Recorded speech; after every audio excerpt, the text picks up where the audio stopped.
Good evening. At this time, I'd like to call to order the July 7th, 8th, 2026 Board of Supervisor meeting here in East Whiteland Township. And if we could rise and read the Pledge of Allegiance.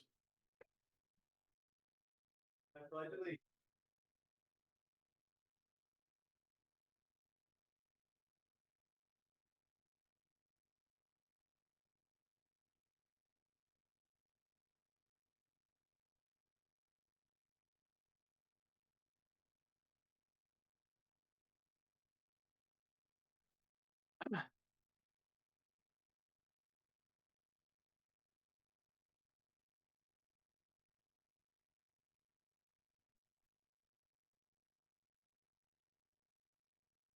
I'd like to introduce everyone here at the table to this order. Is Steve Brown, manager. On my immediate right is Bernadette Kearney, our solicitor. And to her right is Peter Fixler, vice chair, and Clinton Smith, supervisor. We'll start off with the board briefings. Executive sessions were held on June 19th, 2026 for personnel, legal, and real estate discussions, and on July 8th at 4:30 this afternoon regarding legal, personnel, and also real estate issues. Moving to 2B, I'll ask Catherine to give us an update on the grant awards. Thank you, Mr. Chairman. I'll save this for later on the agenda where there's a new application. No other announcements for this month. And I'll let you move into the Park and Rec updates. So as the board and maybe the public know, Larry, the Park and Rec director, is currently out on paternity leave. So congratulations to him and his family welcoming their new son. So the updates for this month are the next Chill on the Hill Summer Concert Series is scheduled for July 15th at 6:30 at Valley Creek Park. The live music will be East Nash Grass and Jack Blocker. Remember to bring chairs, blankets, and a picnic, and also some bug spray. The next Shakespeare in the Park event, which was a huge hit last year, will be on July 24th, also at Valley Creek Park.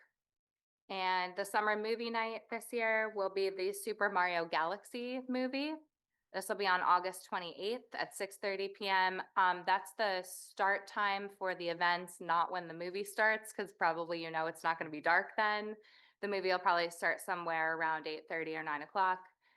So just plan accordingly as far as that goes.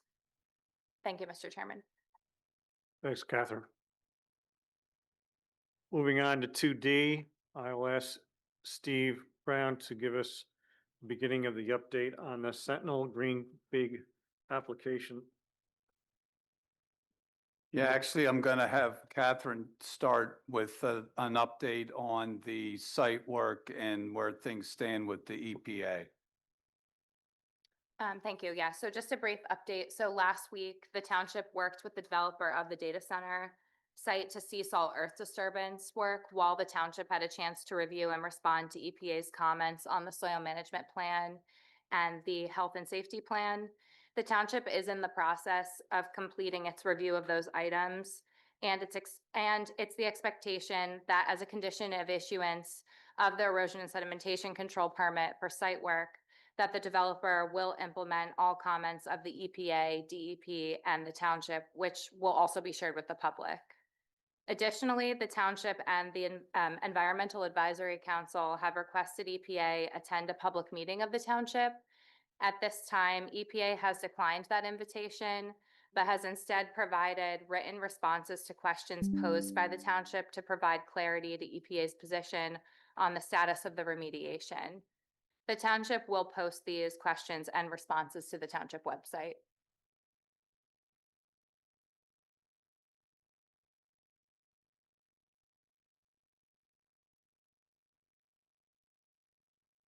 Catherine? I'm done. Yeah, next, we'll have Bernadette provide an update regarding, the status of various actions in our court system.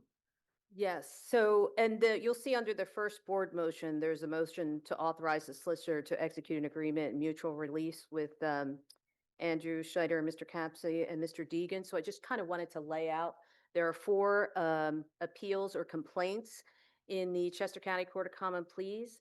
The first one was filed March 17th, and the plaintiffs in that one were Mr. Schneider and Mr. Capsey. That was the 2018, an appeal of the 2018 zoning approval. That has been quashed, and a motion for reconsideration by Mr. Schneider was denied yesterday by the Chester County Court of Common Pleas. That will be one of the ones that we'll be discussing as part of the agreement and mutual release.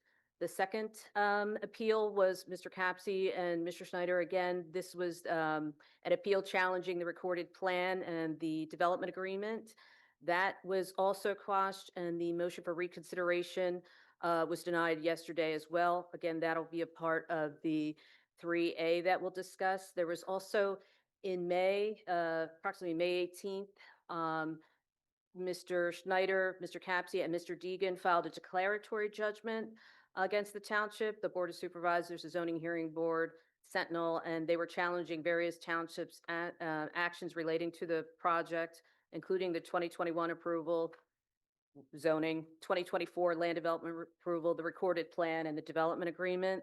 That one has been withdrawn without prejudice, and you'll hear when we do the motion to authorize, part of that settlement and agreement and mutual release is Mr. Schneider has agreed to dismiss that with prejudice, meaning that it can't be refiled again. Those were the three actions that'll be subject to that motion. There was a fourth declaratory judgment that was also filed by Jeffrey and Melissa Katz, and that was filed pro se. It was similar to the prior declaratory judgment and also raised some issues about what occurred on April 21st, but nothing had occurred on April 21st because there was no meeting that night. So the judge has also quashed that appeal as of yesterday and did footnote that that was a frivolous appeal. So at this point, all of the appeals are quashed and reconsiderations for the first three have been denied. And we will be discussing the motion to authorize the solicitor to execute the agreement and mutual release for those first three. That Mr. Schneider represents all three of those two appeals and one declaratory judgment.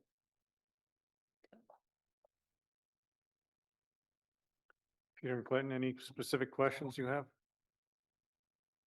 No questions. As I understand, there's no further court proceedings that are going to be happening. Is that correct? Once the mutual release is signed and agreed to, and again, that mutual release is between the plaintiffs, Mr. Schneider, Mr. Capsey, and Mr. Deegan, and the township zoning hearing board and the Board of Supervisors. It does not include Sentinel. My understanding is there's a separate confidential mutual settlement and release that we are not privy to that will be separately dealt with.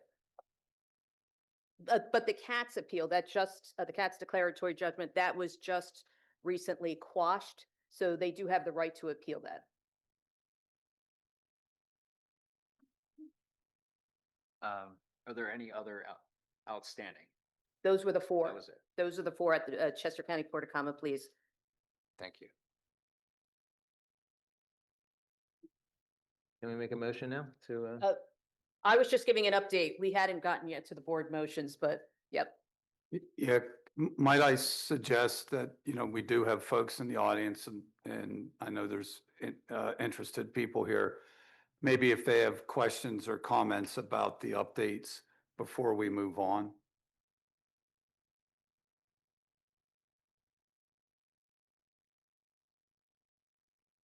Tony, if you could talk into the mic, I appreciate it. About Andy or the next one on the list there? No, yeah, the two updates were, one, the status of the site work, we'll say / status of where things stand with the EPA. And then the other was an update on legal matters. Those were the updates. So what I was suggesting is if people have comments or questions on them, take them now before we go into item 3A and 3B.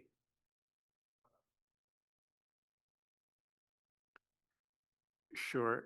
Tony, for the court record, could you give name?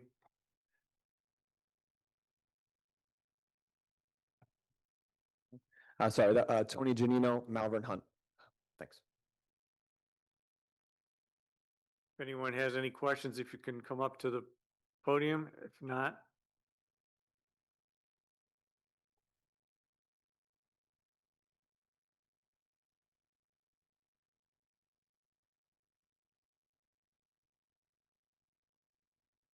Okay, all right, Megan Reese, 175 Lap Road.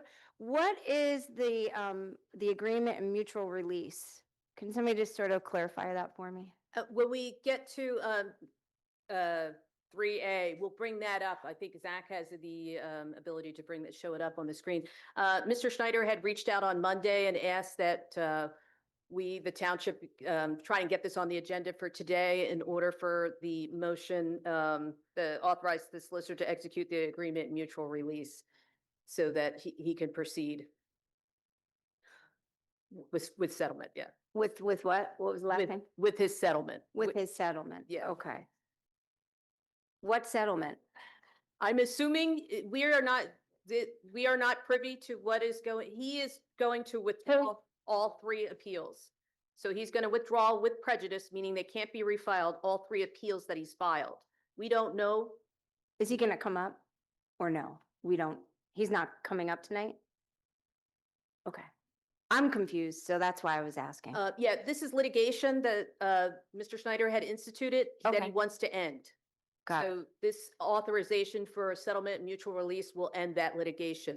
Okay. All right, thanks.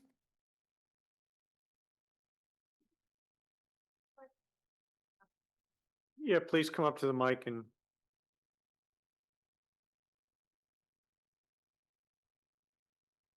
Hi, Gina Sweeney, Malvern Hunt. If you could just clarify for me, the EPA, when asked, refused to come out. Is that for the entirety of the project?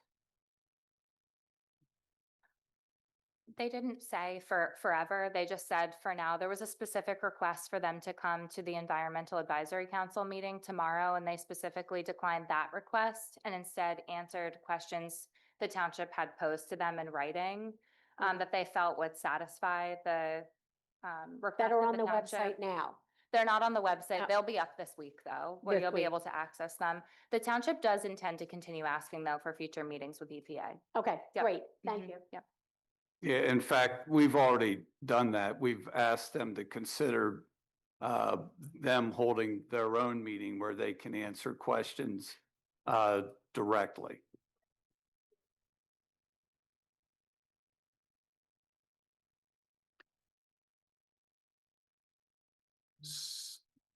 Donna, I guess you're still not up. Oh, yeah. Any questions on? All right. So at this point in time, without any more additional questions, Bernadette will run a, Well, I think at this point, we'll start with the board motions and resolutions, which would be 3A. And if Zach, you could bring up the actual agreement, I can quickly go through it. So the motion on before the board is to authorize the solicitor to execute the agreement that you're seeing in mutual release with Andrew Schneider. And I apologize, Shiva Kamor Capsi, Michael Deegan, and the zoning hearing board as to the Schneider Capsi Deegan's withdrawal with prejudice of the following appeals and declaratory judgment: 2026-002502, the 2018 zoning appeal, 2026-03896, the land use appeal, and 2026-04455, the declaratory judgments, with the terms being subject to the satisfaction of the township solicitor, insurance counsel, who is Rufus Jennings, and the township zoning hearing board solicitor, who's Andy Rao. We, late in the day, did come, I believe, to an agreement as to the agreement and mutual release. what you see on there is just the background indicating all of the two appeals, the zoning appeal, the land development appeal, and the declaratory judgment that were filed. As indicated, on June 10th, the court quashed the zoning appeal. On June 11th, the court quashed the land development appeal. On June 29th, the plaintiffs withdrew the declaratory judgment without prejudice. And as indicated, if you keep going down, Zach, the plaintiffs and defendants wish to settle all disputes related to the project. In paragraph 1, keep going down. There we go. The plaintiffs' release of claims and withdrawal of pending cases. The plaintiffs, on behalf of themselves and their predecessors, et cetera, are going to waive any and all claims, charges, complaints, liabilities, obligations, promises, damages, lawsuits, rights, costs, losses, and expenses relating to the project, the land development appeal, the zoning appeal, and the declaratory judgment action that they could have asserted as of the effective date of this agreement. They knowingly agree that this release bars each plaintiff on behalf of themselves and their predecessors, successors, et cetera, either now or any point in the future from bringing any claim or seeking any other damages in the future relating to the items listed in the preceding sentence against any party, including legal counsel. 1.2 indicates the withdrawal of the pending appeals and cases. Plaintiff's going to file precipice to mark as settled and continued and ended with prejudice each of the following: the zoning appeal, the land development appeal, and the declaratory judgment action. Keep scrolling, I apologize. Section 1.3, this is conditioned upon plaintiff's compliance with section 1.2 above. Defendants shall not file any further pleadings in these matters, nor any petitions for attorney's fees or costs with regard to the appeals and the cases set forth in section 1.2 above. So the township agrees it's not going to file any further pleadings nor any petitions for attorney's fees once the plaintiffs mark these actions filed as marked as settled, discontinued, and ended with prejudice. Number 2, paragraph 2 is the plaintiff's covenants not to appeal any further. And 2.2 is what we'll call a non-disparagement clause, that the plaintiffs withdraw and rescind and acknowledge as invalid the accusations by plaintiffs during the course of this litigation that the defendants or their respective officials, officers, employees, attorneys, or agents engaged in misconduct, wrongdoing, misfeasance, malfeasance, or actions in disdain of or in contempt of or contrary to the public interests, including but not limited to claims that defendants violated the law as to its actions related to the project, or claims that the foregoing deprive the plaintiffs or the public of due process. Plaintiffs shall further cause any postings or statements made by them or their representatives of the foregoing to be removed, or if they cannot be removed, to be conspicuously supplemented with language withdrawing any support or validity of the same. After that are these standard paragraphs you'll see in most agreements: acknowledgements, severable provisions, governing law, choice of forum, attorney's fees, execution and counterparts, modification, and that this is the entire agreement. Again, this is just between East Whiteland Township, the Board of Supervisors, and the Zoning Hearing Board, in addition to the plaintiffs. It does not involve Sentinel Green Fig. At this point in time, please refrain from interfering. So Wait. that's the agreement. And we did get it on the agenda pretty quickly. As per requested by the plaintiff, correct? Yes. I don't know if the board has any specific questions or the audience. I have none. I have no questions. At this point in time, anyone from the audience would like to come up to the mic, please?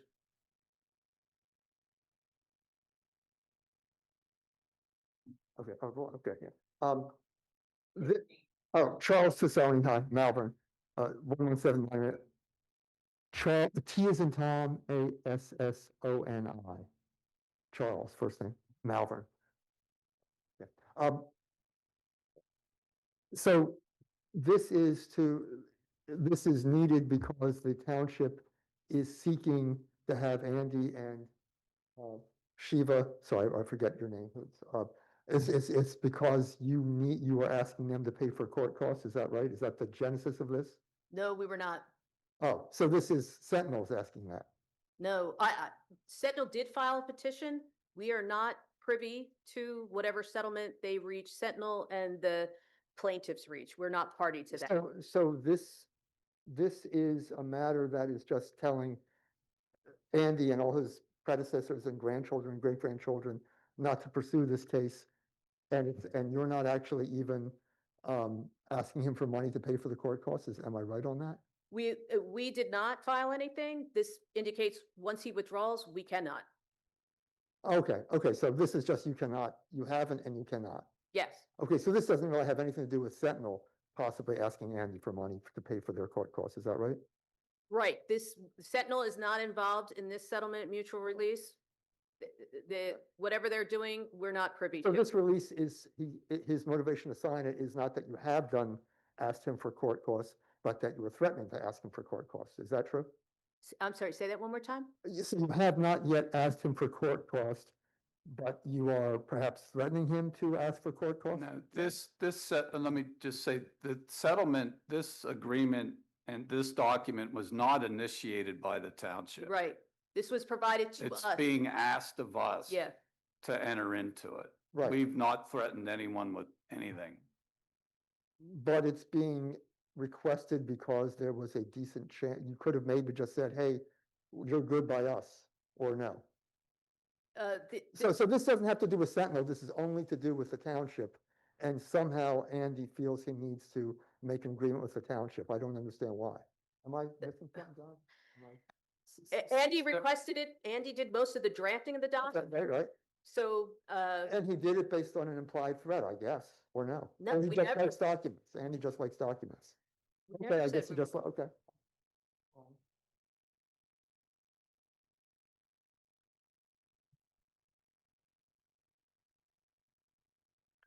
Seeing no other questions, would you like to make a motion, Peter?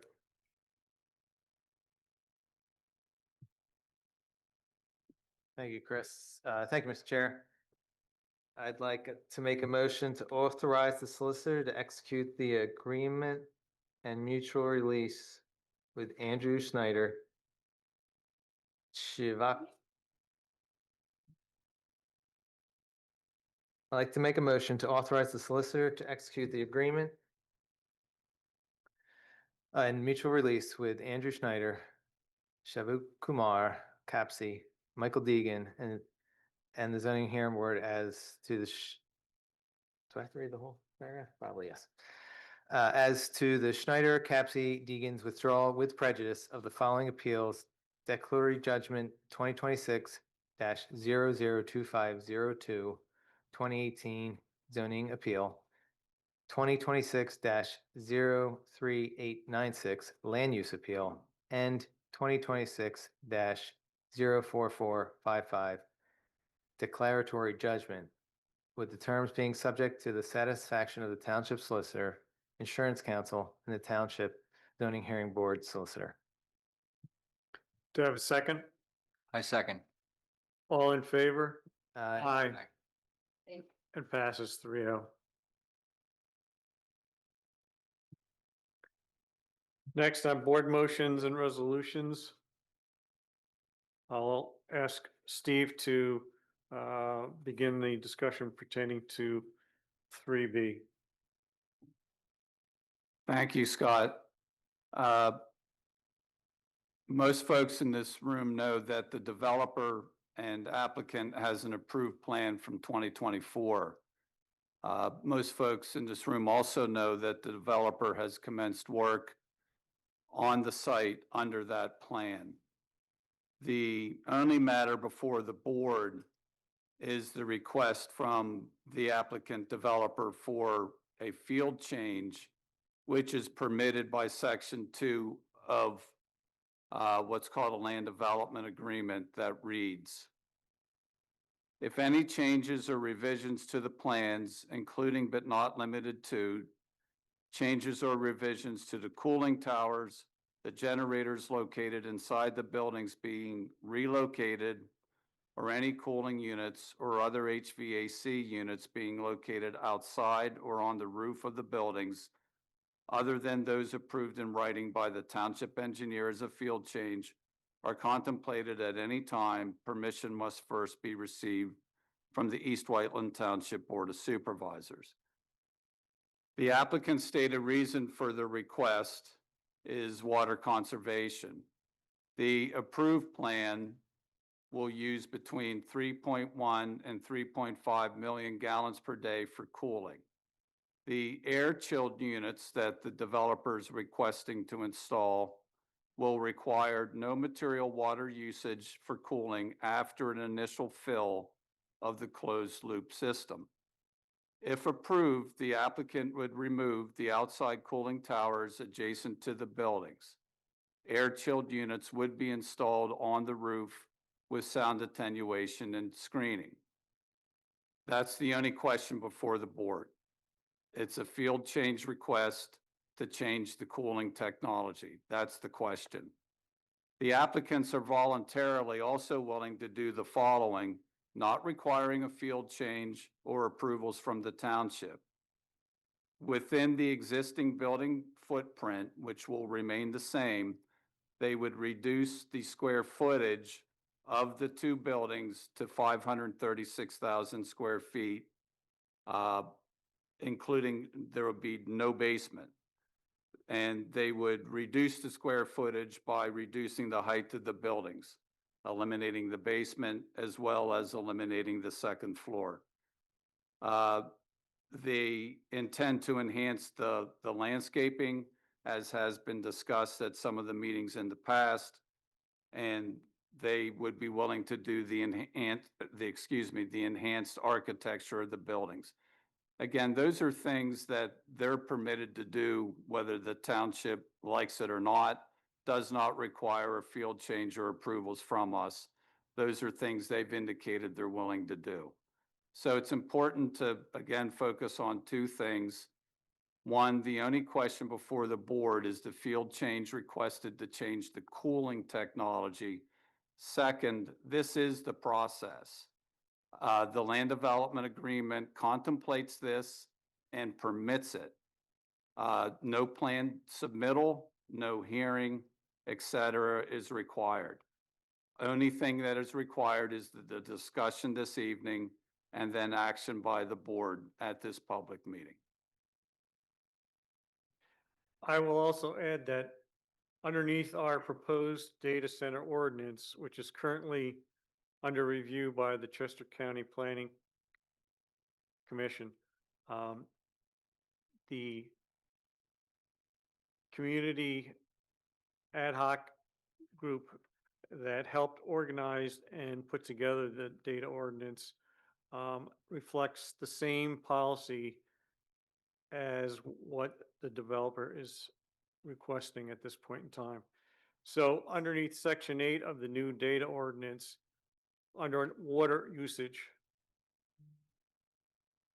the wording is based upon cooling systems that are mandatory technology to preserve the Little Valley Creek watershed. All facilities must use closed-looped, cooled, chilled technology or equivalent dry cooling systems that result in zero net consumption of water for this cooling purpose.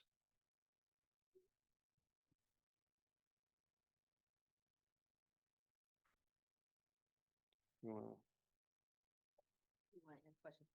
Sure. Are there any questions pertaining? I have no questions. I'm happy to see that this change is in front of us. I was sick to my stomach to think about the water loss to our aquifers and this.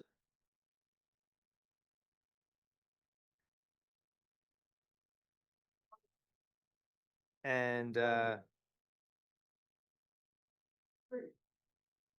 we'll open the floor up to questions after we're done speaking. Thank you. Please have some decorum. Thank you. That's all. Only thing I have to add.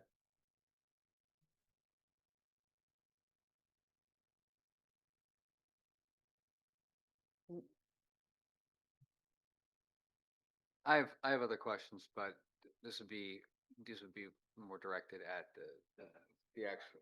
Sorry, I have more questions, but I think these would be more directed toward Green Fig, Sentinel, and structural changes and what this does, and looking at, how this could potentially change the project and what it is moving forward with their changes that they're doing. So, but these are more technical questions. I'm sorry? No, I said I have specific questions that I would like to send to Sentinel to ask additional questions regarding the changes that they're looking to make. Those would be my only questions. Sure. Some of the questions I have would be regarding, removing the basement. Does this excavation change what they were, the approval, and not the approval, but the EPA's review of the soil management plan, changing the water to air cooled? Are these changes going to create different discharge, or given the current water and soil contamination? What is the power load? Is there a change in the current power load that they're requesting? What is the rack power density? What is the cooling capacity for the revised design? Shifting the generators, are looking at the structural, the structural integrity of has there been any type of geotechnical review, looking at the changes that they're planning on doing regarding the foundation, and any changes to the loading regarding the current situation at the site. Those would be some of the questions that I have.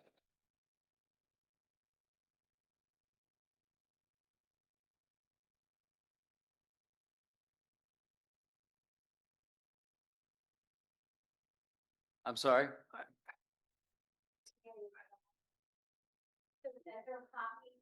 Ma'am, first of all, you're gonna need to come up front because we have a court reporter. If she doesn't get what you're saying, it doesn't go on record, and that applies to everybody.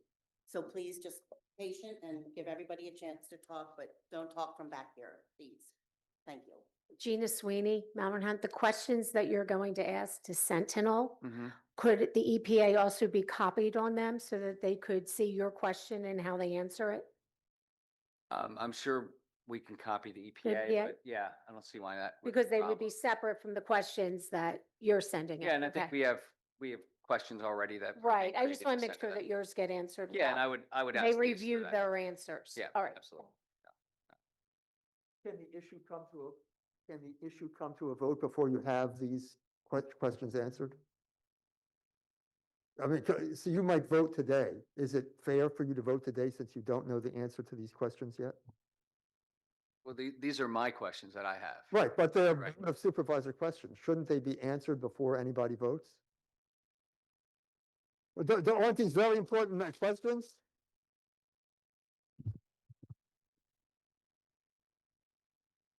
Sorry they're clapping, but they're clapping. They can't help it. Okay, sorry. Okay, so I will repeat, since you didn't hear me, isn't it necessary for these questions to be answered, which sound like very important questions and thoughtful questions, isn't it necessary for them to be answered before anyone votes on this issue? Shouldn't we have knowledge before we vote?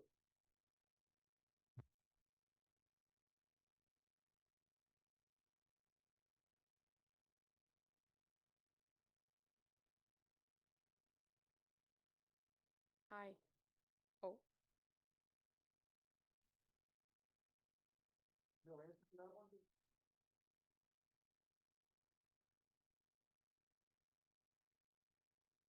Okay. hi. Correct. Sangeeta Tandon, Malvern Hunt. Sorry? Yes. S for Sam, A for Apple, N for Nancy, G for Great, E for Elephant, E for Elephant, T for Tom, A for Apple. T for Tom, A for Apple, N for Nancy, D for David, O for Orange, N for Nancy. So just a comment, I am not very knowledgeable about these things, but it seems to me that the things that this Green Fig is offering now is very similar to the plan that was rejected prior. That they came up and they said, we would reduce the footprint, we would do X, Y, Z, get rid of the cooling towers. It seems to me that these suggestions are a sneaky way of getting back to the same plan that was rejected.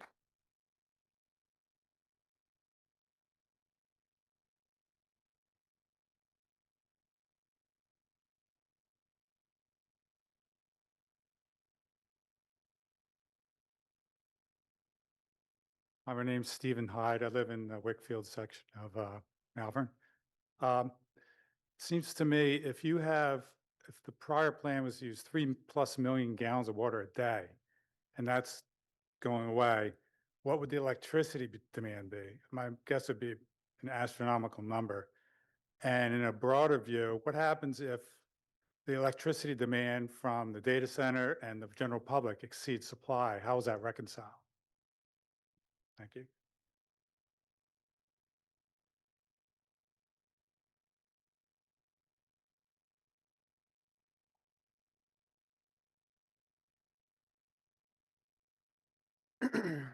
Tony Janino, Malvern Hunt.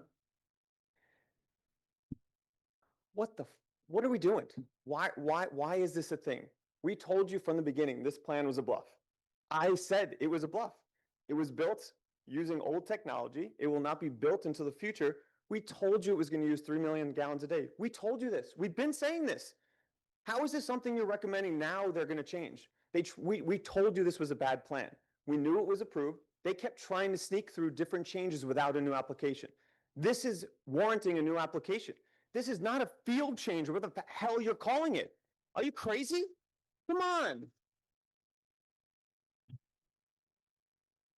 I sat here and I worked with you guys for weeks on end. I got to know you. I think you're great people. I really don't have any qualms against you personally. But this is bullshit. This is crazy. This isn't a field change. This isn't moving a pipe from 5 feet away to have some mud moved on top of it. This is a 500,000 square foot change. They want to include the basement sometimes, exclude it sometimes, whenever it's convenient for them. They include it in the square footage, they exclude it. You guys never make it clear which one we're talking about.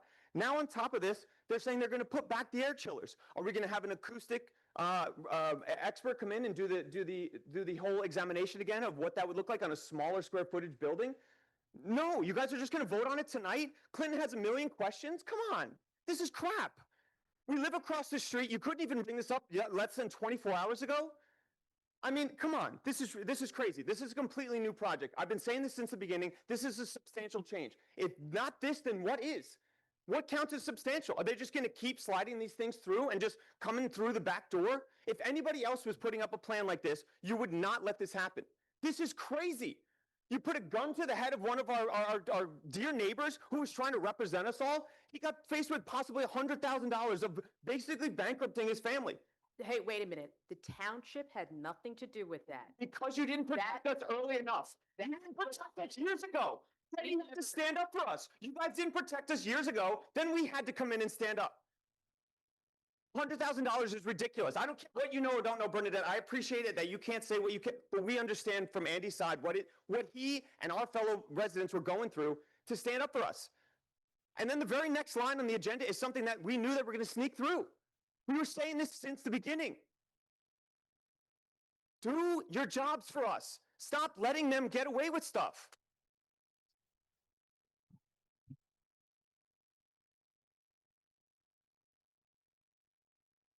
I live down the street from this.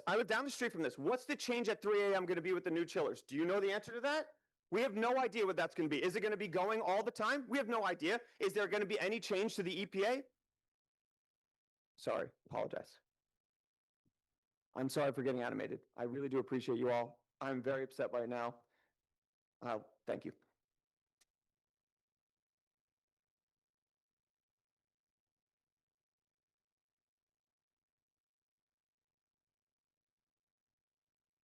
Hello, Robert Urban, Wickfield. First, I wanted to say a little bit about my credentials so you know that I have a background, what I'm going to talk about. BS Chemical Engineer from University of Pennsylvania, MS Chemical Engineer, Lehigh University. Before I retired, I ran corporate engineering groups for major companies, did hundreds of millions of dollars of capital projects all around the world. And what they're asking for here is a field change. This is not a field change, no way, shape, or form. A field change is something minor, like you start digging in the soil and you find utilities there you didn't know were there and you have to reroute.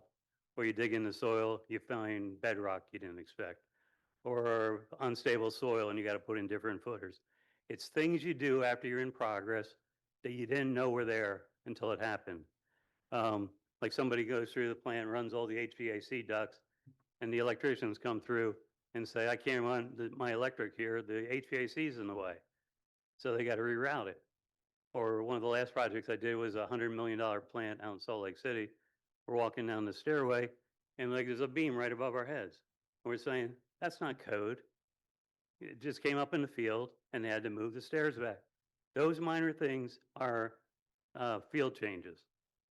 And what they're asking for, and they're asking for it a little bit all different ways, but these were all in the amendment that they withdrew on May 4th because they saw that was not going anywhere. But there's at least 6 major things they're asking for. One is the building size. That's a change. You just can't change the building size willy-nilly. I heard before they're going to get rid of one of the floors. I'm not sure you'd know what they're building. I think they're just going to go over there and build what they want to build and tell you about it afterwards. Okay. Building size, number 1 major change. Getting rid of cooling towers, number 2 major change. Number 3 major change, they're going to add 100 rooftop chillers. That's not a major change. That's a completely redesigned project. And you can say, yes, saving water is a good thing. It is, but it's a new project that needs new approvals. Now that they're going on this, now they're going to say, going to put the chillers on top. They used to say that the building was going to be 65 feet tall versus a 40-foot tall building originally. Is it still 65 feet? I'm not sure any of you guys know what you're approving. Someone, I think Steve said they're getting rid of a floor. How tall is the building? Another major change. Relocating emergency generators indoors. They're already indoors in the original plan, except they're in the basement, which happens to be inconvenient for them. So they're going to say they're moving it from indoors to indoors. Number 6, I heard, and I guess it was confirmed tonight, was my guess, no basement. So 6 major changes. This is a completely new project that needs new approvals, new reviews, and I don't think any one of you up there knows what they're building. And that is not right. So you can say it's really cool to, really nice to save 3 million gallons of water a day, but it's a new project. Sorry.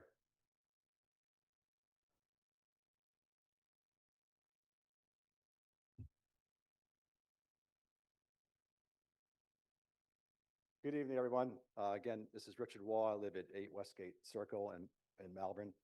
I was here at the last meeting and I predicted this was going to happen. Yes, I was at the last meeting. It wasn't heavily attended. And I spoke to you directly and I predicted this was going to happen. So I prepared a letter, which I'll submit to you on April 14th, and my legal memorandum has been adjusted because there's additional procedural errors that I found in the process, which are illegal, but I'll address them in another date. On April 14th, I said, before this meeting was abruptly planned, quote, in my letter that I'll submit to you now, based on the scope of the proposed changes and the amended plans and the words of Green Fix principles, their intent is clear. The construction of a modern and more profitable hyperscale data center located within an industrial warehouse, not the technologically obsolete, less profitable cloud storage data center that was originally intended by GreenFig to be housed in the 2-story office style building, unquote. That was the 14th of May, and here we are. The intent is clear. And I said before the Planning Commission, for the Board of Supervisors, Pennsylvania law is clear. After the preliminary land development plan is approved by a zoning board, which is a quasi-judicial hearing, only de minimis changes are permissible under the law. They are considered inconsequential, minor. A 5%, 6% deviation from the plan is legally impermissible because the due process rights of the community were violated because those facts were not presented to the zoning hearing board, and the zoning hearing board made a decision specifically on the facts presented by the applicant at that hearing, which in this case was October of 2021. GreenFig is attempting to circumvent statutory procedure under the municipality's planning code and establish Pennsylvania Supreme Court law and Commonwealth Court Appeals Court that says that a developer cannot circumvent the decision of the zoning board because it would render the zoning board meaningless. The supervisors cannot approve a non-de minimis change. Actually, the MPC and the case law says that the final plan must be substantially similar to the preliminary land development plan, or they must go back to the beginning. And why do they not want to do that? Because these people will oppose it. It is illegal, it is unethical, it's unseemly, and it's an attempt to circumvent the legal process, and it's not permitted. The case law, which I will provide to you, is clear. It cannot be done. The one de minimis exception I found was in Radnor, where the 2-acre lot was 12 square feet off. They said that's inconsequential. Changing floors is not permissible. Changing water towers is not permissible. Finally, in closing, do you remember what I said at the last meeting? CPUs, thank you. CPUs is the acronym that refers to cloud-based storage facilities. GPU is the acronym that refers to AI data storage facilities.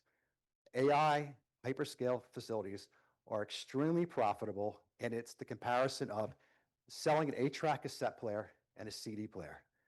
They did not change the 2018 definition of a data center when they got the 2021 approval. They didn't change it. That means it goes back to the definition of 2018. That is not an AI hyperscale system. It's a cloud-based data storage facility. That's not what they're trying to do.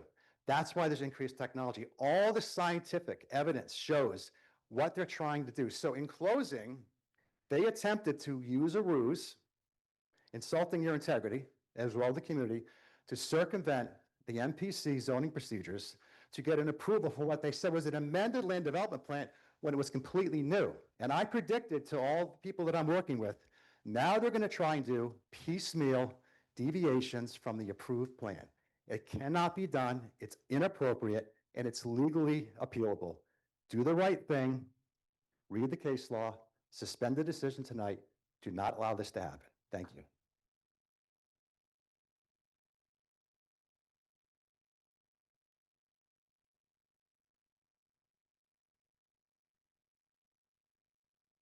Hi, Ginny Marcel Kerslake, GINNYMARCILLE -KERSLAKE. And I'm a resident of West Whiteland Township. I want to start by saying it is ridiculous and disrespectful that Green Fig is not here tonight to answer Mr. Smith's questions or any questions that we have. These are major changes and they should be here. These are not field changes. These are not willing to make changes. These are changes that Green Fig wants. These are changes that Green Fig needs. All right? These are not field changes. These are substantive changes.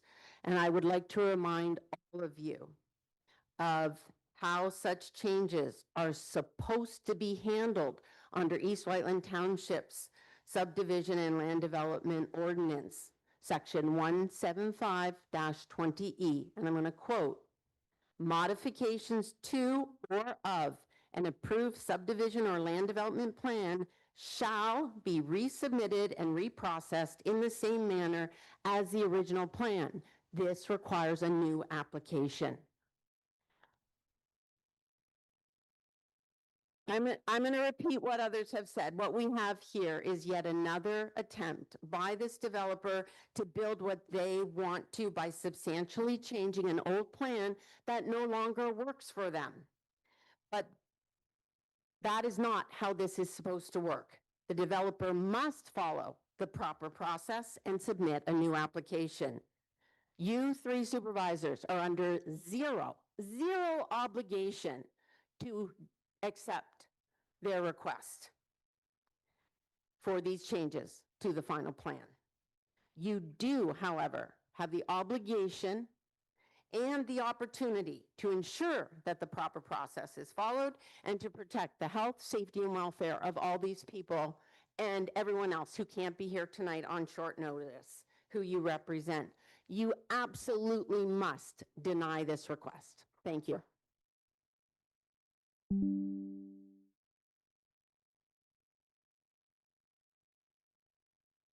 Jeff Katz, KATZ, Malvern Hunt, East Whiteland Township, directly across the street from this property. And I'm here because of the noise and pollution impacts this project has and will continue to have on my home. I'm asking the board to reconsider tonight's item 3B before voting. What's described as a field change is not a minor adjustment. The motion authorizes eliminating the entire water cooling system and cooling towers, installing up to 100 roof-mounted air chiller units across 2 buildings, changing the generator configuration and altering the building footprint by hundreds of thousands of square feet. That is a fundamental redesign of the facility's mechanical systems, not a field change contemplated by paragraph 2 of the land development agreement. This board considered a formal amendment to address changes like these back in the spring, and the applicant withdrew that amendment rather than proceed through the process it required. Bringing substantially the same changes back tonight through paragraph 2 as a field change looks like an attempt to get through the back door what could not be brought through the front.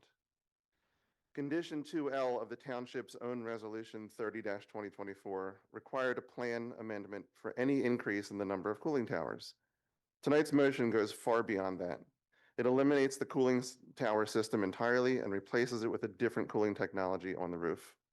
If the board already decided that changing the count of one system requires an amendment, eliminating that system and substituting another should require nothing less. Changes of this magnitude affect real things this board is supposed to weigh.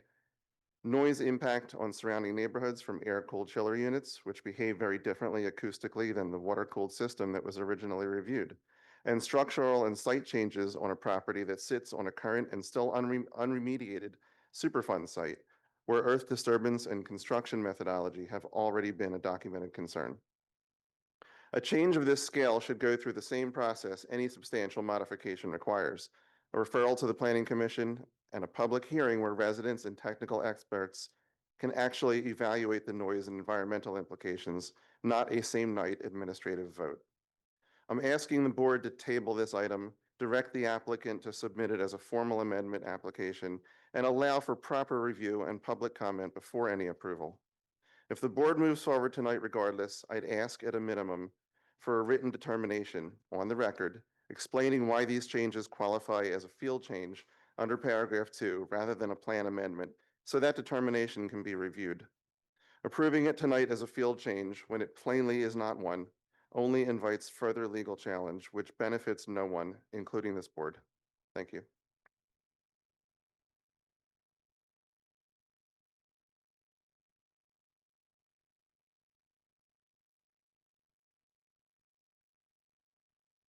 Hi, my name is Kelly Donia. I'm at 10 Corbin Drive in Malvern Hunt. Donia. Thank you. I just want to say a few words about how I feel like you have an opportunity here now to really protect us.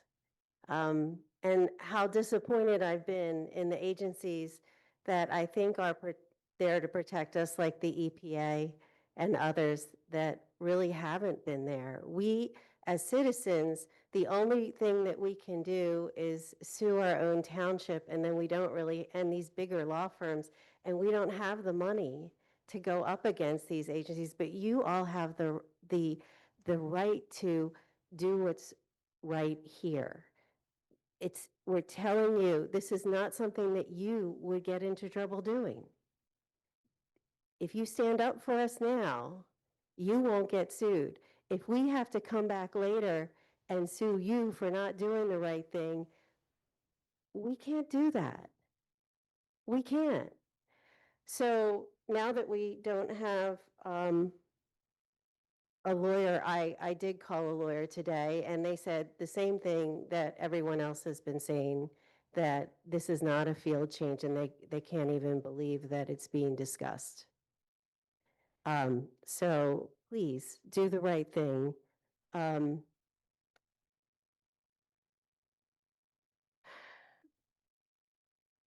You know, what Rick was saying, I want to just go over a few things with that, and I'll watch the time. So the original approval versus the current proposal. Original approval, 1 story, current proposal, multiple stories, original approval, basement, current proposal, no basement. And the reason for that is because now we're going to go from smaller servers to big gigantic servers. And you can't put big gigantic servers in a building that has a basement because it will go in. It will all fall through. So they are telling us by design that they're building hyperscale here and not what was originally approved. Like that, I've talked to engineers about it. I've talked to architects that design data centers about this, and they have corroborated that. Massive electrical demand. We did not have this before with the original design. More heat generation. Industrial scale cooling infrastructure now. We still had cooling, we needed cooling before, but now it's everything's hyper. Limited utility infrastructure, now we're at extensive substations. And then reinforced structure design for extreme equipment loads. So please protect us. That's why we voted for you.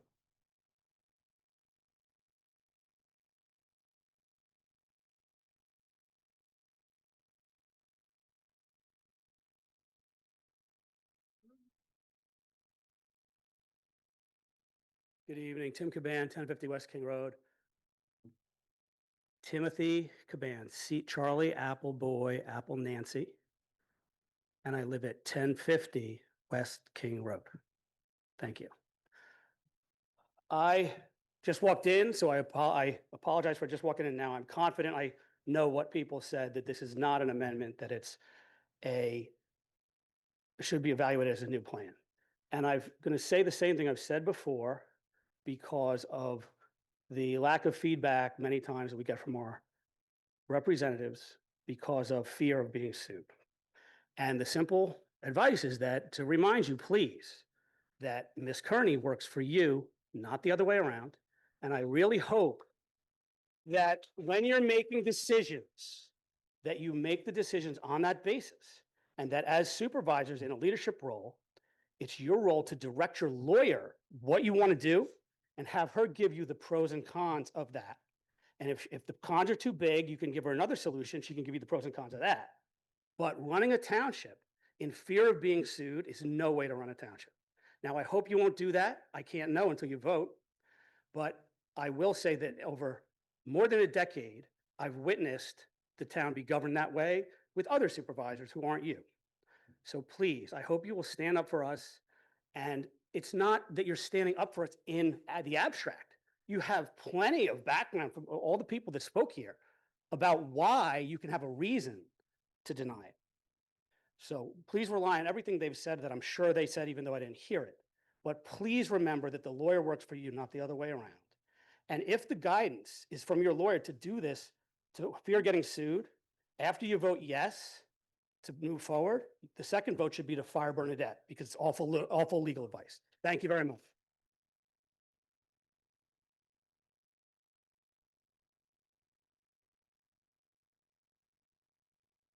About firing Bernadette. In the first zoning hearing board way back in 2018, Bernadette's firm, not Bernadette herself, said that the Superfund site on which the data center is proposed to be built, that this was cleaned of contamination. Now, you guys have represented in your fact, I guess, a fact FAQ in May, that you have read the EPA 5-year review, the most recent one.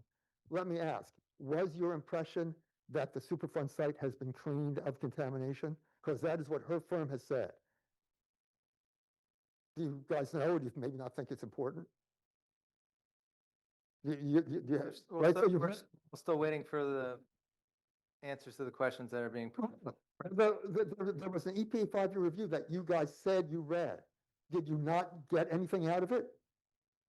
It should tell you that her firm was not telling the truth when they originally said that the contamination was removed, right? I mean, did you guys not read? Was it not important for you to read it? You said that you read it. Did you form no impressions? The EPA has, I I'm asking about the EPA 2024 5-year review. That in that document, they said that lithium in the groundwater exceeds initial EPA cleanup goals by 1 to 2 orders of magnitude. Did you not read that? It is, well, I don't know who read the document. I didn't read They the file. say the facts said that it was read and it was considered. Our Was it con- not actually read? I don't know who read it. Our consultant. Well, I know read it. we guys. Sorry. Our consultant certainly reviewed it, integral. Okay, are they responsible for voting or is the board responsible for voting? It's nice to throw it off to somebody else. But the board is responsible. The engineer, I mean, the Sentinel represented over and over again that the site has been remediated and removed from the national priorities list. If anybody on the board or any engineer had gone to Google and checked that out, they would have known that's a lie. That misstatement appears over and over again. Has no one checked that out? The Hamburg-Rubin misrepresentation of it being cleaned is false. You are depending upon a compromised law firm. Why do you continue to depend on that law firm? Why don't you read the EPA 5-year review? Why don't you do your jobs?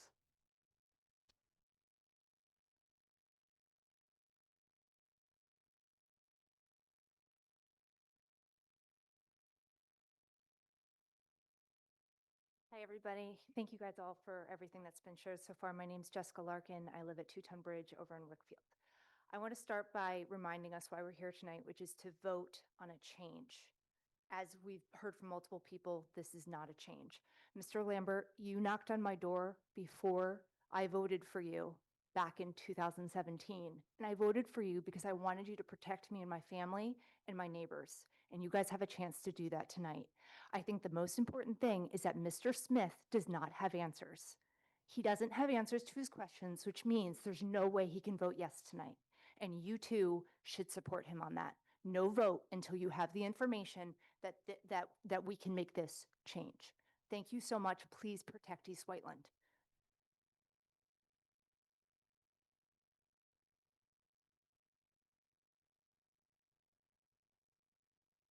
Hi, Rita Van Rossum.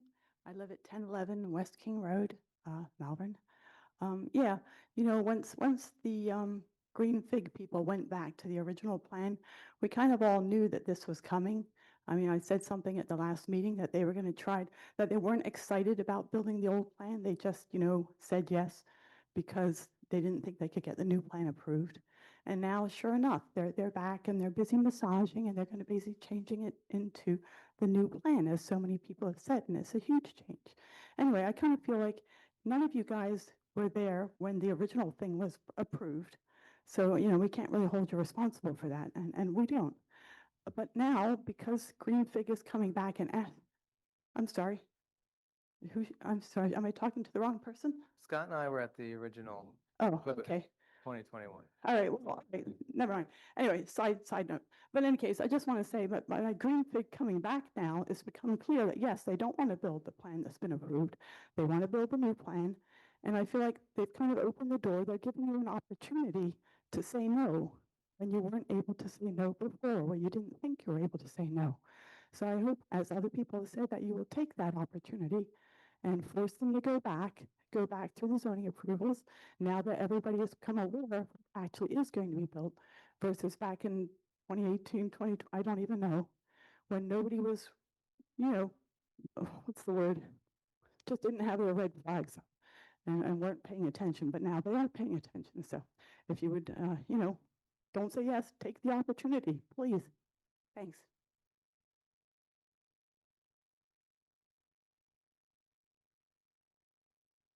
I'm going to actually put a caller on since they've been waiting to talk.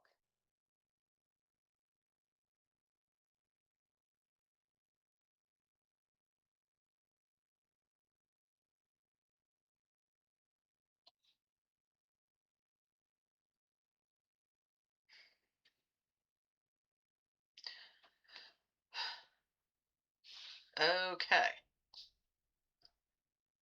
Thank you, Donna. Can you hear me?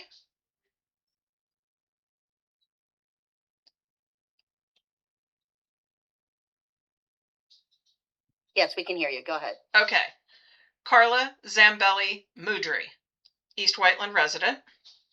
It's Carla with a C, Zambell, I as in ice cream, M as in Mary, U as in ugly, D as in dog, R as in Robert, Y as in yellow.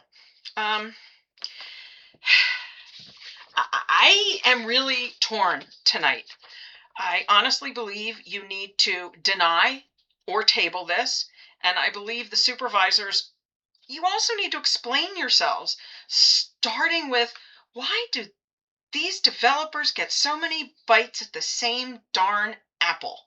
I have maintained since this started and a hydrogen hub was attempted in West Whiteland that this was a bad plan. Just say no. It's still a Superfund site. It's still a Superfund site with plumes, correct? Like Bishop Tube, and that has tons of plumes. And just like the nearby Kimberton Superfund site that has so many plumes that aren't dealt with, or people don't really know what's dealt with there. First, bottom line, still a bad plan. And you shouldn't be considering a thing until every unresolved environmental and other issue has been resolved. Other bottom line, this is bait and switch city, people, not a field change or two. And, we didn't actually have to have a data center. And in my opinion, which I'm entitled to under the First Amendment, that zoning has been wonky from jump. So many of us are on wells. All of the chilling things and everything in the coolers, they use water. That loop system that purportedly recycles, it has been in media and other reports that the water in there can only be used so many times before discharging. And then it's like polluted gunk, and where does it go? And are you aware of areas running out of water literally due to data centers? I'll give you 2 examples. In Georgia, Fayetteville and Morgan County. In Fayetteville, 13 million gallons of water were drained. They also found out that there were hookups from the data centers that they didn't previously know about. This was in published media reports. I'm not making anything up. Their water is brown. Their water pressure is non-existent. We already live with increasing drought conditions, and data centers seemingly and consistently remove what belongs to the communities and the people and not them. We are paying for our data centers in our PICO bills now. Data centers and their noise. What is it you do not get? You supposedly spoke to officials in some place like Loudoun County, Virginia, or maybe it was Loudoun County, Virginia, but did you go there? Ginny Kerslake went there. So did, I think, Katie Muth or somebody from the state, so they can tell you what it really sounds like. Have you actually listened to what people in New Jersey and Virginia have publicly posted everywhere, including to the media, about what it sounds like? I think if residents hadn't noticed dust clouds on the data center site and complained loudly, the township would not have paused Sentinel Green Fig last week. This is a problematic site. It is still a Superfund site. I keep repeating that, hoping that will resonate. But how many problem sites are your residents supposed to contend with in this township?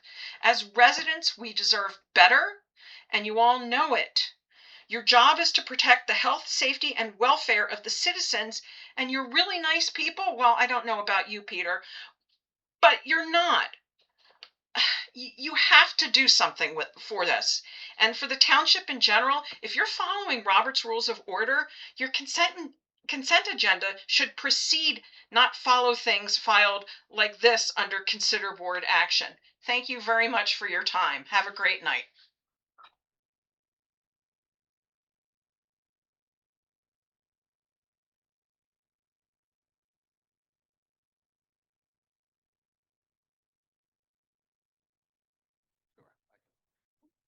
If everyone could please refrain from clapping when someone's on Zoom, the court reporter cannot get the information.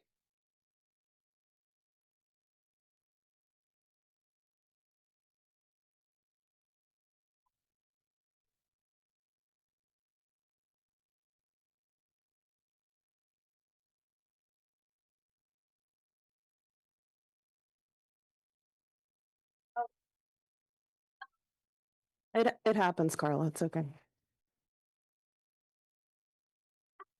You're unmuted. I just. There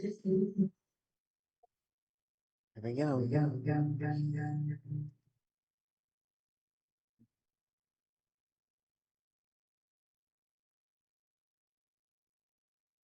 Okay. Good evening. I'm State Senator Katie Muth, Katie Muth. Thank you for having me.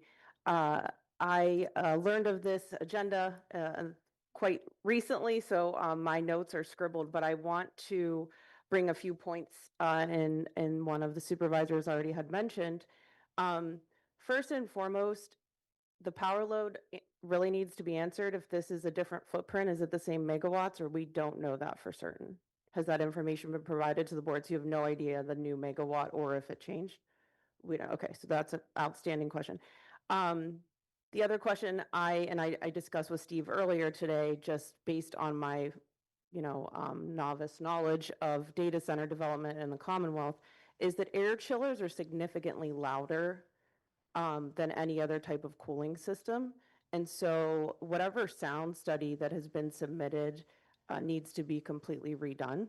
And the air chillers should have specs. I don't believe they provided you with like the brand name, the model number. Those are all things that you as the board should ask for so that you can verify, or your experts can verify, that the metrics that come out of that machine, all equipment that produces a noise that could be health harming, comes with those specs.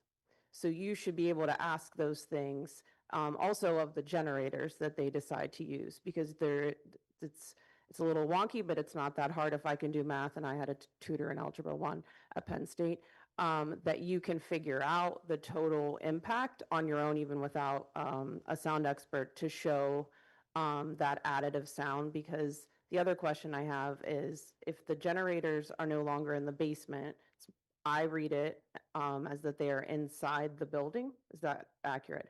So they're inside the same building as the servers, correct? And has anyone at all allowed your fire chief and emergency responders to review the additional requirements that are needed if you do have indoor, I think they're actually, they're classified as indoor, I just read this before I came, engines, when they are indoor generators. So those have a whole other set of requirements just for having that type of equipment inside. So from an emergency response standpoint, you should just on that alone, we didn't have any other issue, debate on this proposed alleged field change. You should table that until they can review that. That's a big deal. So if you have all these generators inside, there's a limited amount to indoor fuel storage for indoor engines that are generators, but that's still a lot of fuel. And then you're also next to a lot of very flammable equipment. And so again, this is an industrial operation being proposed next to a neighborhood. Can someone lend me 3 minutes? Thank you. Thank you so much. I don't know if you need to document who raised their hand, I could ask. That piece really scares me. So right there is your table tonight, is that you don't know that. And if the applicant were here, maybe they could provide some of that information. They chose not to be here. So that emergency response part should always go first and foremost to any plan, and especially one that's industrial related, which this is an industrial operation. The developer, I just want to say, because as someone who has watched residents struggle across the state deal with this invasion of their community, I've heard this developer say they're a good neighbor. They built trails here. They're going to plant more trees. This developer received $10 million in the people's money, in grant and loan money from the state of Pennsylvania in 2017 for site remediation. That site remains an active Superfund site. I just look right now again on the EPA website, so I was not misquoting, that it has not yet achieved that statewide standard for reuse.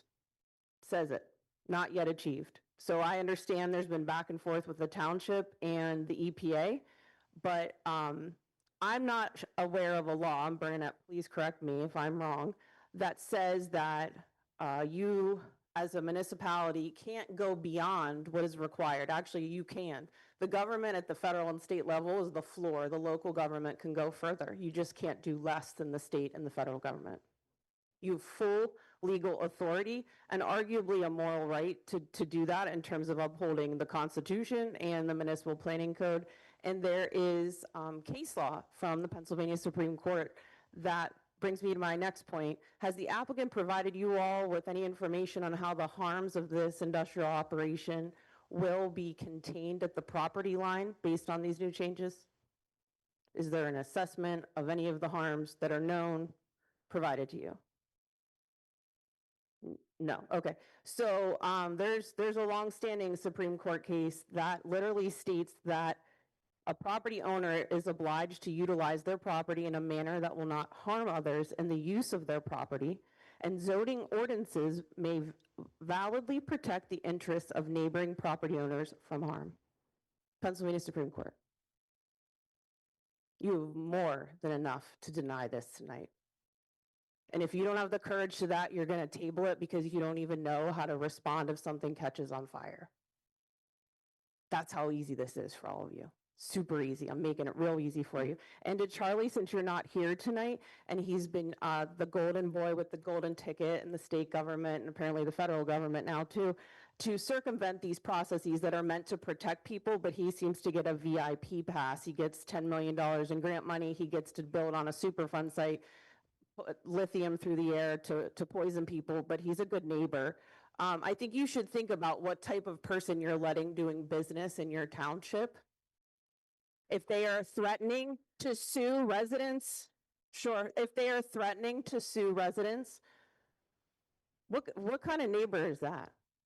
These people took legal action to protect themselves from contaminants that are known, that are documented, for decades documented. And this developer wants to sue them for legal fees? What a good neighbor. And let me not forget my last and final point on what a great neighbor this developer is. Earlier this year in 2026, Sentinel Green Fig obtained its very own sales and use tax exemption certificate from the Commonwealth of Pennsylvania so that they don't have to pay sales and use tax on any of the data center equipment that they're going to put in their proposed facility. But yes, sue the neighbors for $100,000 or more, whatever amount. Good neighbors, right? That's somebody I would want to have business in my municipality. Do the right thing here. This needs to go from the start. This whole thing has been, I can't say it's a cluster, fill in the blank, since I've learned about it. It's one of the most difficult zoning land use things that I've ever had to read about. And clearly, whether you were all here or not, and I would like to ask Bernadette, what for a solicitor, I don't know this answer, are solicitors not looking at the statuses of these sites, like when they are Superfund or brownfield or HASCA hazardous sites? Like, is that not something that's identified when there's a proposal that's brought to a board? Like, is that not a standard operating procedure to like verify that the property is clean? I'm from like just a general like solicitor operational manual perspective. Is that not something? We've certainly had conversations as soon as. But you're not the law firm. I want to know what the law firm recommends. But we've talked. Not that I don't value your We've talked with opinion. the EPA. We've talked with the EPA. This is happening beyond East Whiteland Township, that there are developers that are deceiving communities and building on sites that are contaminated. And the legal person that's paid by the taxpayers isn't saying something, like that's a problem. And so I'm just trying to better understand how to combat this, because you have a president of the United States and you have a governor that's encouraging development without remediation on these sites. So you are the single line of protection remaining in the whole government. No pressure. The DEP and the EPA handle environmental issues. They're the outside agency approvals that they have the, So in the, right, they have the people who can go out and do these things. but in the land use approval process. Right, that's what's the considered outside agency approvals. PennDOT, DEP, EPA, those are all outside agency approvals. So how did this project get to the point of where it's at without confirming remediation? I don't know. I'm trying to better understand this process. Like it is very confusing. So I don't know how that happens. We rely on the DEP, the state and the federal government, the EPA, to indicate whether they believe that the site is remediated so that it can be developed upon. So, but whenever a land use application comes forward to a municipality, not just here, wherever your firm may represent, does your firm then send that address to the EPA or DEP and say, is this a site that has an issue? Like, No, who's the double developer check? provides that information. The who? The developer. Oh, Jesus Christ. Well, the developer must have known he got a grant for remediation that he didn't complete, so. He, agree. So that's my final point. There is a 2024 document that was shared with me that shows that this site no longer meets either of the two following human exposure evaluation statuses. Human exposure, controlled and protective remedy in place, or long-term health protection achieved. Site-related groundwater plume is undefined both laterally and vertically, and modification to lithium groundwater cleanup standard, contamination discharging to surface water. So further investigation of the extent of the groundwater plume and potential impacts to additional downgradient residential wells. So that goes on to say that the current human exposure environmental indicator status, that sounds like an important status, says insufficient data to determine human exposure control status. Doesn't sound like the harms contained at the property line, does it? This doesn't sound like a site that can be built on right now and still uphold your duty under the municipal planning code to make decisions in the best interests of the public. So I think this decision is easy. And I just got a call on my way here that I got to go vote on a budget tomorrow and Saturday and Sunday that I haven't read. So if I'm not given that opportunity because that's how rigged the system is, I vote no. You cannot make an informed decision without all of the information. And right now you do not have all the information. Thank you.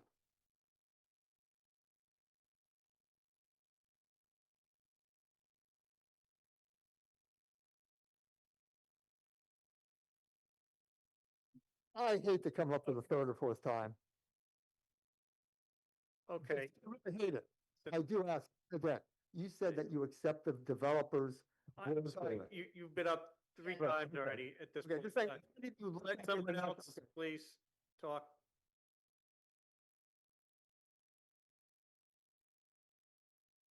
Hi there. Oh, sorry. I'm not a resident technically. Well, I've got to make this, I'm really quick, so go ahead. Yeah. Deb Mobile, 42 Village Way. This is why we, who are in a similar pickle with the Bishop Tube situation, this is why we've been asking you for over a year now to revise your zoning rules to allow for remediation must be done on a site before any building plans are considered. And we're still waiting for that to happen. Thank you.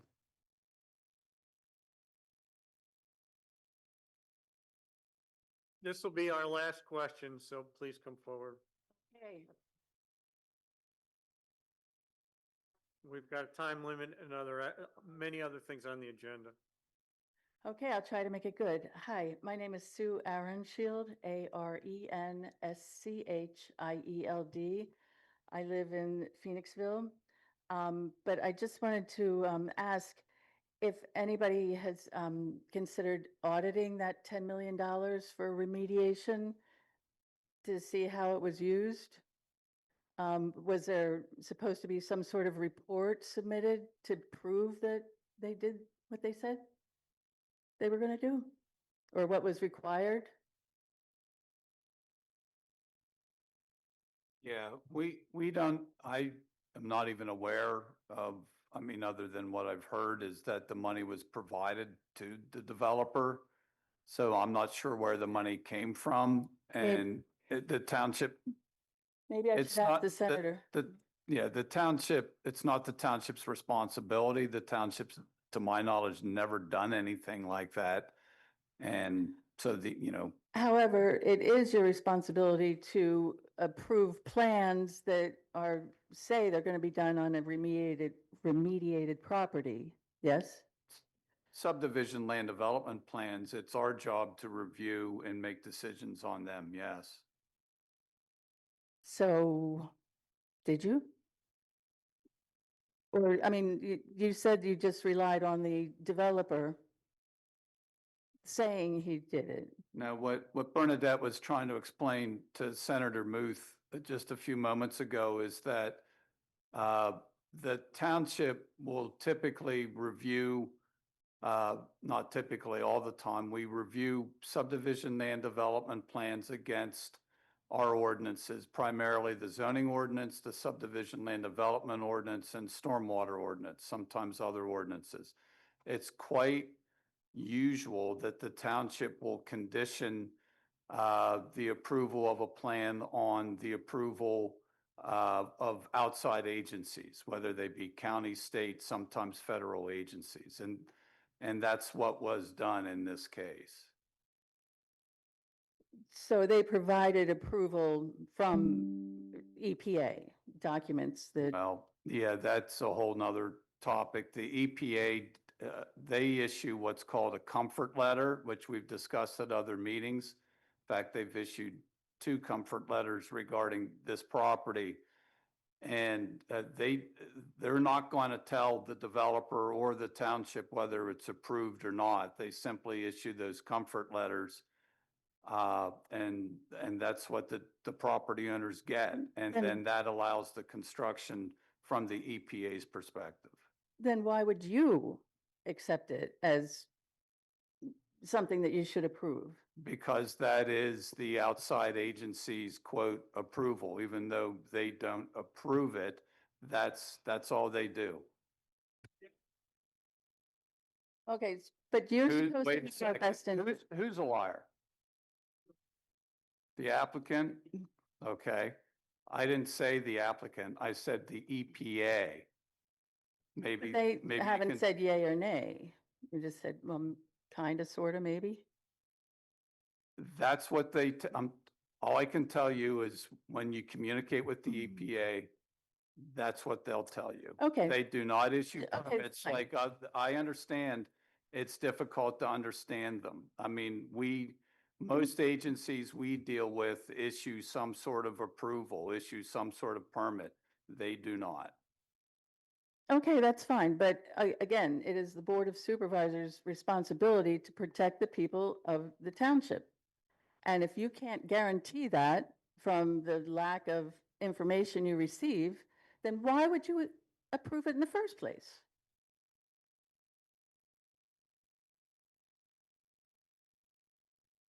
And why would you even bring this topic tonight, knowing that it's not a field change? I just don't understand what you're trying to do. What you're not protecting your residents.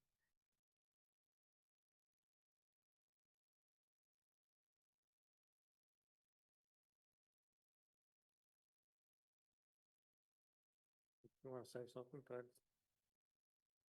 Thank you for your comments tonight.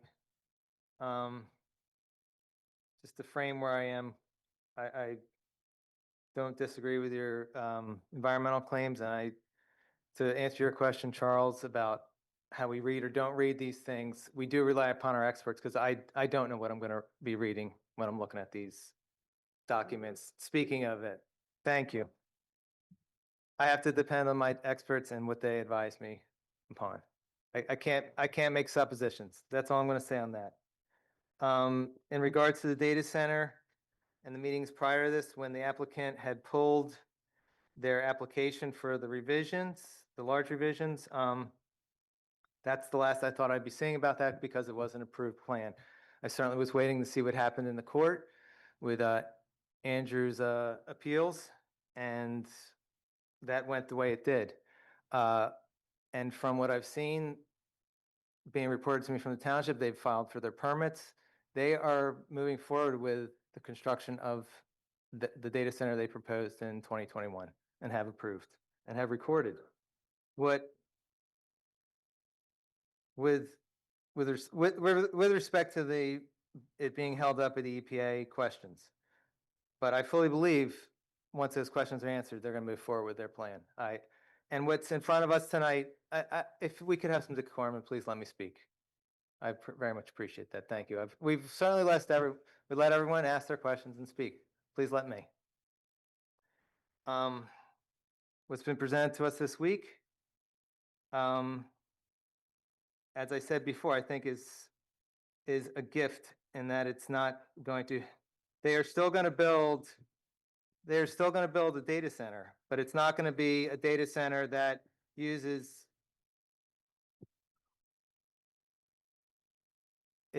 not going to be using 3 million gallons of water a day.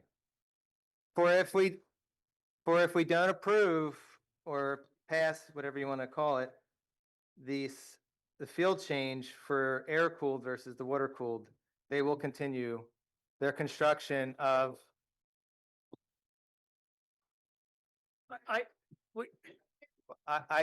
From my perspective, nothing they have done indicates that they are not moving forward with making that original plan. They're moving dirt, they're setting up construction fences. Not right now because of the stuff.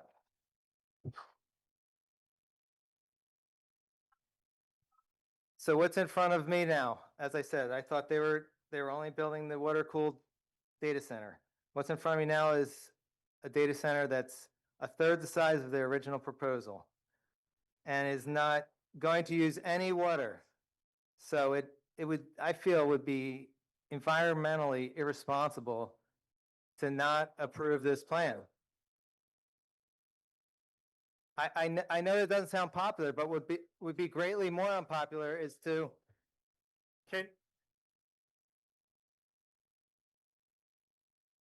Can we have quiet to let him finish?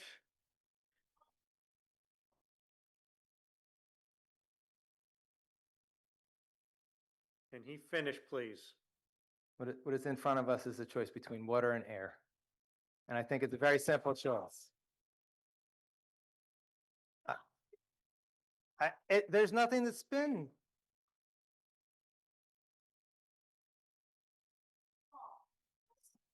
Senator Moose, I'm not speaking to the EPA.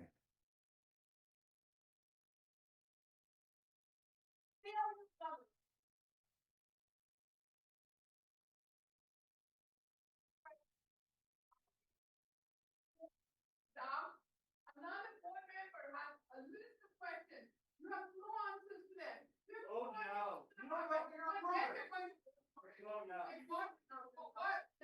Listen, That's all I have to say.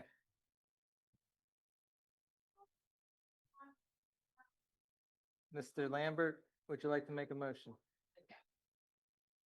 sure. I can't vote for this thing. I gotta table it. So why do you want to set it up that way? I can't.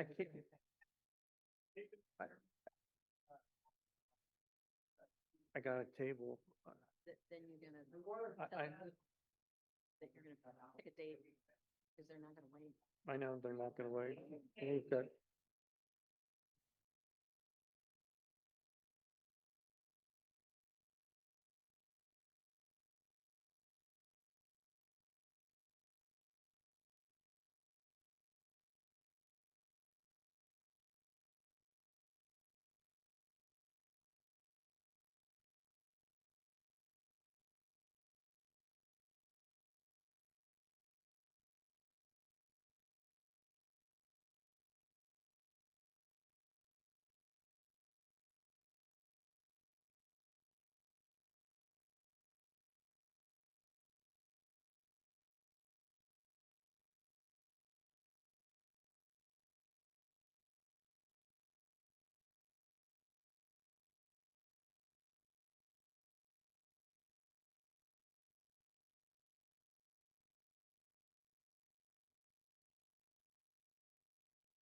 the,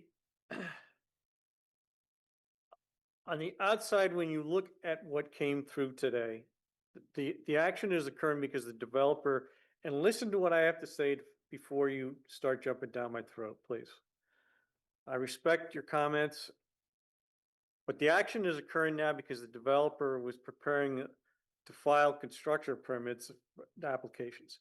During the land development process, the township intentionally retained the authority to create and replace the originally approved water-cooled towers, which were projected to use 3 million gallons of water a day, with the air-chilled coolers that does not require the daily water consumption for cooling.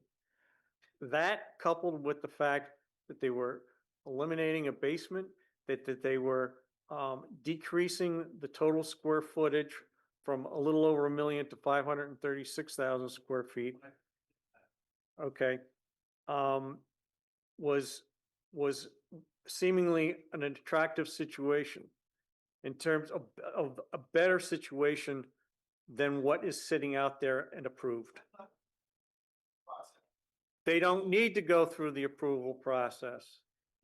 Under our, huh? It isn't. It's a field change under any definition you have. However, there's enough questions that are raised here tonight that I feel as though that we need to do some more research. And now what may happen, okay, just so you know, we could get a call tomorrow from the developer, and he may say, you know, that 536,000 square foot offer we put out there to make it smaller, it's gone. Folks, I'm just telling you what could happen. What could happen.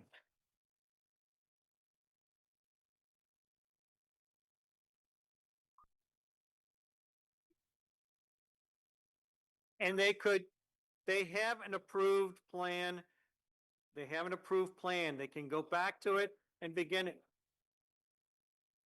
Again, there's enough questions of substance that I think would be diligent to go back and to try to get as many answers from the questions that you raised.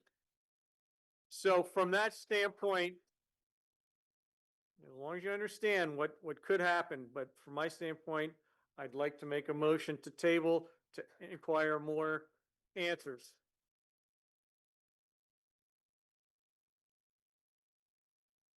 Do I have a second?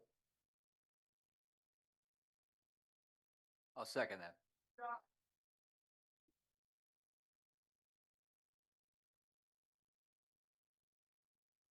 All in favor?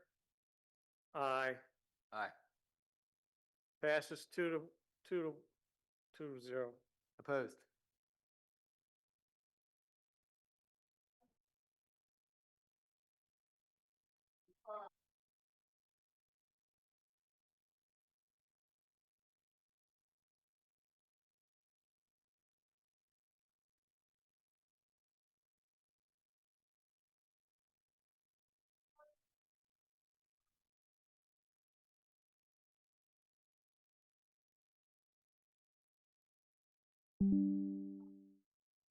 I think we're in a position we could certainly ask them and recommend that they come, but they don't necessarily have to appear. All right. Right? Okay. All right.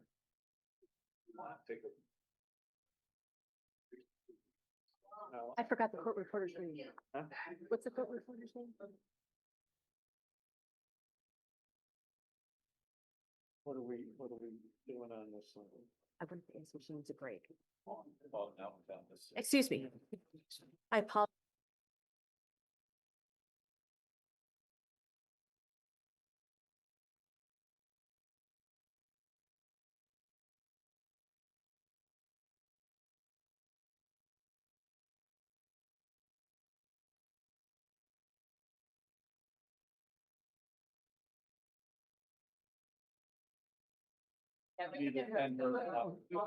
We're gonna take a 5-minute recess.